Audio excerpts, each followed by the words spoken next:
നമസ്കാരം. പുതിയൊരു വീഡിയോയിലേക്ക് എല്ലാവർക്കും സ്വാഗതം. അപ്പോൾ ഇന്നത്തെ വീഡിയോയിൽ നമ്മൾ പറയുന്നത് നമ്മുടെ വീട്ടിലെ കുട്ടികൾ, അതായത് തീരെ ചെറിയ കുഞ്ഞുങ്ങളല്ല, നമുക്കറിയാം തീരെ ചെറിയ കുഞ്ഞുങ്ങളുടെ കരച്ചിലൊക്കെ മാറി ഉറക്കം ഒന്ന് സ്റ്റെബിലൈസ് ആയിട്ടൊക്കെ വരാനായിട്ട് സ്റ്റേബിളായി വരാൻ കുറച്ച് സമയം എടുക്കും, കുറച്ച് മാസങ്ങളെടുക്കും. അതല്ലാതെ 2 വയസ്സൊക്കെ കഴിഞ്ഞിട്ട് 3-4 വയസ്സ്, ചില കുട്ടികൾ 5-6 വയസ്സായാലും ഈ ഒരു രാത്രിയിൽ ഉറക്കത്തിൽ ഞെട്ടി എഴുന്നേൽക്കുക, എന്നിട്ട് കരയുക, ഭയങ്കരമായിട്ട് അലറിക്കരയും ചില കുഞ്ഞുങ്ങളാണെങ്കിൽ ഉറക്കത്തിൽ നിന്ന് എഴുന്നേറ്റ് നമ്മൾ അടുത്ത് കിടക്കുന്നവരെയോ അല്ലെങ്കിൽ അടുത്തിരിക്കുന്നവരെയൊക്കെ ഉപദ്രവിക്കും, പേടിച്ച് എന്നൊരു പരിഭ്രാന്തരായിട്ട് എണീറ്റ് ചെയ്യുന്നത്. അങ്ങനത്തെ കാര്യങ്ങളൊക്കെ ഉള്ള സ്വപ്നം കണ്ടിട്ട് ഞെട്ടി എണീക്കുന്ന പോലെ എണീക്കുക. പിന്നെ അവർക്ക് ഉറക്കം കിട്ടാൻ കുറച്ച് ബുദ്ധിമുട്ടായിരിക്കും, കുറച്ച് നേരം കരഞ്ഞിട്ടൊക്കെ. അപ്പോൾ ഇങ്ങനത്തെ എന്തെങ്കിലും പ്രശ്നങ്ങളൊക്കെ കുഞ്ഞുങ്ങൾ കാണിക്കുന്നുണ്ടെന്നുണ്ടെങ്കിൽ ഞാൻ ഈ പറയുന്ന ചെറിയ ടിപ്പൊന്ന് ട്രൈ ചെയ്ത് നോക്കാവുന്നതാണ്. നിങ്ങൾക്ക് നമുക്കറിയാം വൈകുന്നേരങ്ങൾ അല്ലെങ്കിൽ സന്ധ്യ ആവുന്ന നേരം തൊട്ടിട്ട് പിന്നെ കുട്ടികൾ ആ ഉറങ്ങുന്ന ആ ഒരു സമയം വരെ അവരുടെ മൈൻഡിലുള്ള കാര്യങ്ങൾ ആ രാത്രിയിൽ ഉറങ്ങുമ്പോൾ തീർച്ചയായിട്ടും ആ ഒരു ഉറക്കത്തിൽ അവർക്കത് ഓർമ്മയിലുണ്ടാവും. അപ്പോൾ നമ്മൾ വൈകുന്നേരം ആകുന്ന സമയത്ത് കുട്ടികളെ മാക്സിമം സന്തോഷത്തോടെ ഹാപ്പിയാക്കി ഇരുത്താനായിട്ട് ശ്രമിക്കുക. പ്രത്യേകിച്ച് ഉറങ്ങാൻ പോകുന്ന ആ ഒരു സമയത്ത് ചിലപ്പോൾ അതിന് മുമ്പ് നമ്മൾ എന്തെങ്കിലുമൊക്കെ വികൃതി കാണിച്ചിട്ട് വഴക്ക് പറഞ്ഞിട്ടുണ്ടാവാം, അല്ലെങ്കിൽ ചിലർ സഹിക്കെട്ടിട്ട് അടി കൊടുത്തിട്ടുണ്ടാവാം, അങ്ങനത്തെ പ്രശ്നങ്ങളൊക്കെ ഉണ്ടാവാം. എല്ലാ കുഞ്ഞുങ്ങളും നല്ല വികൃതി കാണിക്കുന്നവരാണല്ലോ, കുസൃതി കാണിക്കും.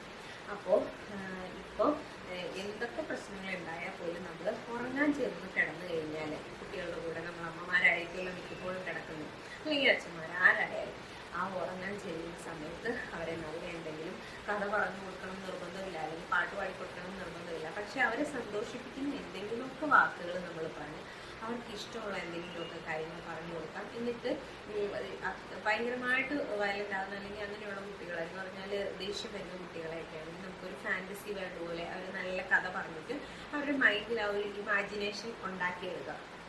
ആ ഒരു ഓർമ്മയിൽ കുട്ടികൾ ഉറങ്ങാൻ പോവുകയാണെന്നുണ്ടെങ്കിൽ കുട്ടികൾക്ക് ഈ ഒരു പ്രശ്നം മൈൻഡ് അപ്സെറ്റായിട്ട് ഉറങ്ങുമ്പോൾ ഉള്ള പ്രോബ്ലം ആണെന്നുണ്ടെങ്കിൽ കുട്ടികൾക്ക് അത് മാറിക്കിട്ടും. അപ്പോൾ നമുക്ക് ചെയ്യാൻ പറ്റുന്നത് അമ്മ മാറ്റിത്തരാം കേട്ടോ. നമുക്ക് ചെയ്യാൻ പറ്റുന്നത് പറഞ്ഞല്ലോ, നമ്മൾ അവരെ ഒന്ന് ഹാപ്പി ആക്കി വെക്കുക. നമ്മളൊന്ന് കെട്ടിപ്പിടിച്ച് ഉമ്മയൊക്കെ കൊടുത്ത് ഗുഡ് നൈറ്റൊക്കെ പറഞ്ഞ് ഐ ലവ് യു എന്നൊക്കെ പറഞ്ഞിട്ട് നമ്മൾ സ്ഥിരമായിട്ട് ഇവിടെ ഞാൻ അങ്ങനെയാണ് കേട്ടോ, കുട്ടികളെ ഉറക്കുന്ന നേരത്ത് ഇപ്പോഴും അവരെ കിടന്നു കഴിഞ്ഞാൽ ഏറ്റവും ഹാപ്പി ആയിട്ട് ചിലപ്പോൾ ഞാൻ എന്തെങ്കിലുമൊക്കെ വർത്താനമൊക്കെ പറയുമോ അവരുടെ അടുത്ത് കുറച്ച് നേരം എന്നിട്ടായിരിക്കും ഉറക്കുന്നത്. അപ്പം അങ്ങനെ എന്തെങ്കിലുമൊക്കെ നമ്മളൊന്ന് ഹാപ്പി ആക്കിയ ആ ഒരു മൈൻഡിലേക്ക് അവരെ അങ്ങ് ഉറങ്ങാൻ വിടുവാണെന്നുണ്ടെങ്കിൽ ഈ പറയുന്ന അവരുടെ കുറച്ച് പേടിപ്പെടുത്തുന്ന സ്വപ്നങ്ങളും ചിലപ്പോൾ TV കണ്ടിട്ടുള്ളതായിരിക്കാം, നമുക്കറിയില്ല. കുട്ടികൾ കാർട്ടൂണൊക്കെ ചിലതൊക്കെ പേടിയുള്ളതൊക്കെ കാണുമല്ലോ, അങ്ങനെയൊക്കെ ഈ വരുന്ന പ്രശ്നങ്ങളെല്ലാം തന്നെ മാറാനായിട്ട് നല്ലതാണ്. നമ്മൾ രാത്രി ഇങ്ങനെ ചെയ്ത് നോക്കിക്കഴിഞ്ഞാൽ അവരൊന്ന് കെട്ടിപ്പിടിച്ച് ചേർത്ത് കിടത്തി അങ്ങനത്തെ കാര്യങ്ങളൊക്കെ ചെയ്ത് കഴിഞ്ഞാൽ ഒരു മാറ്റം ഉണ്ടാവും. അപ്പം നിങ്ങൾക്ക് പുതിയൊരു വീഡിയോ ആയിട്ട്